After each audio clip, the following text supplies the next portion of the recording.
Gita public school की तरफ से हिंदी की क्लास ले रही हूँ और क्लास में रसों की संख्या के बारे में बताने जा रही हूँ।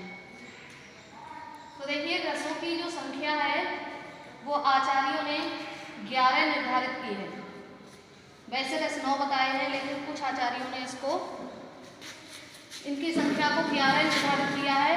सर्वसम्मत मतों से हमें पता लगता है कि रसों की संख्या 11 है। इन्हीं 11 संख्याओं के बारे में मैं विस्तृत जानकारी यहाँ प्रसारित कर रही हूँ। तो देखिए, क्रम संख्या 1, इसमें पहला रस है श्रृंगार रस।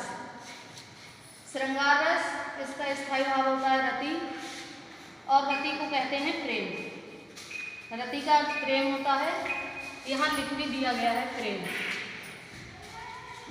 तो इसका अर्थ है जैसे पति पत्नी या किसी नायक नायिका के बीच में जो प्रेम होता है वो श्रृंगार रस के अंतर्गत आता है। दूसरा रस है आपका करुण रस, जिसका स्थायी भाव है शोक। शोक और दुख में पर्याप्त अंतर है। शोक किसी चीज के विनाश हो जाने पर ही हमारे हृदय में उत्पन्न होता है, और दुख किसी घायल अवस्था में या किसी की क्षति द्वारा उत्पन्न होता है। जैसे इसका अर्थ भी दिया है किसी प्रिय के वियोग के कारण शोक या किसी चीज के विनाश के कारण। अगला रस है आपका शांत रस, जिसका स्थायी भाव है निर्वेद। इसका अर्थ हो जाता है कि संसार के प्रति जो झूठे दिखावा हैं वह निर्वेद कहलाते हैं। तो संसार के प्रति जितनी झूठी मिथ्याएं, दिखावा आदि हैं, वो सब इस रस के अंतर्गत आते हैं। चौथा रस है आपका रौद्र रस, और रौद्र का अर्थ होता है गुस्सा। इसका स्थायी भाव है क्रोध। किसी कार्य की असफलता के कारण, किसी काम में बार बार असफल होने के कारण, या किसी विपक्षी पक्ष से निंदा होने के कारण जो हमारे मन में विचार उत्पन्न होता है वह रौद्र रस कहलाता है। अगला है वीर रस।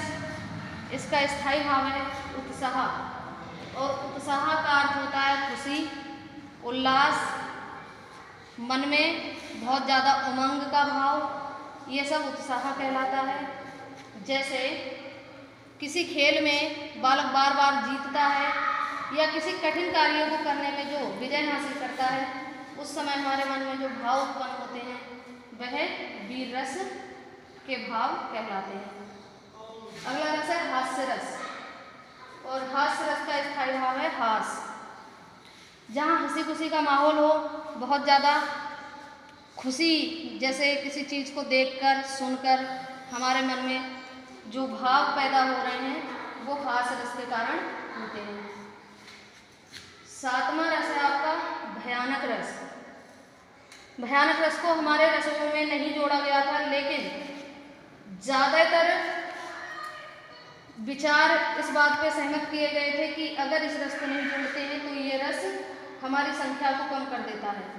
तो इसलिए इसको भी आचार्यों ने इसमें ऐड किया, और इसका स्थायी भाव है भय, और भय का अर्थ होता है डर। जैसे कोई डरावनी चीज़ को देखकर जो हमारे मन में डर उत्पन्न होता है, जैसे हम किसी सांप को देख लें, किसी बौराए हुए कुत्ते को देख लें, या इस तरह की चीज़ को देख लें जिससे कि हमको क्षति पहुँचे, तो उस समय जो हमारे मन में विचार पैदा होते हैं, जो भाव उत्पन्न होते हैं, वो भयानक रस होता है। अगला है विवत्स रस।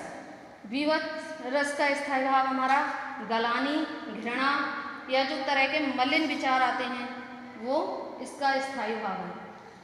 किसी भी घिनौनी चीज़ को देख करके जिससे हमारे मन में घिन पैदा हो जाए, ऐसी जैसे किसी सड़ी लाश को देख लिया, कोई गंदी चीज़ आदि देख ली है, तो जो हमारे मन में भाव पैदा हो रहे हैं वो विवत्स रस कहलाता है।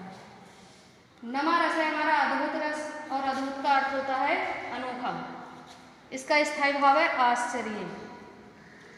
जैसे किसी ऐसी चीज़ को हमने देखा है जो बहुत ही आकर्षक लग रही है और बहुत सुंदर दिख रही है, जिसको देखना हमें एक संग देखा और हमारा मन उसकी ओर आकर्षित हो गया। ऐसी चीज़ को जब हमने देखा तो हमारे मन में उस समय अद्भुत रस उत्पन्न हुआ है। अगला रस है वात्सल रस, और वात्सल रस का स्थायी भाव है स्नेह, प्रेम, दुलार आदि। तो इसको हम सटीक तरीके से स्नेह लिख सकते हैं। जैसे माँ बाप के द्वारा किया गया प्यार बच्चे के लिए स्नेह कहलाता है। वात्सल माने होता है बच्चा, जो बचपन की स्थिति है वो वात्सल कहलाती है, और उसी में जो हमें प्यार मिलता है वो वात्सल रस के अंतर्गत आता है। अगला है भक्ति रस, और भक्ति रस का स्थायी भाव है अनुराग। अनुराग माने होता है प्रेम। वैराग्य भी होता है, किसी चीज के प्रति हमारे मन में वैराग्य उत्पन्न हो जाए। तो ईश्वर के प्रति हमारी जो आस्था है और आस्था से उत्पन्न जो प्रेम है वह भक्ति रस कहलाता है। तो ये तो हुए हमारे रस और स्थायी भाव। तो इसमें एक चीज और है कि स्थायी भाव है क्या। स्थायी भाव क्या होते हैं? जो हमारे मन में हमेशा के लिए विद्यमान रहते हैं, किसी चीज को देख करके जो विचार किसी चीज को देखा और हमारे हृदय में व्याप्त हो गए और वो लंबे समय तक ना निकले, वो स्थायी भाव कहलाता है। Thank you.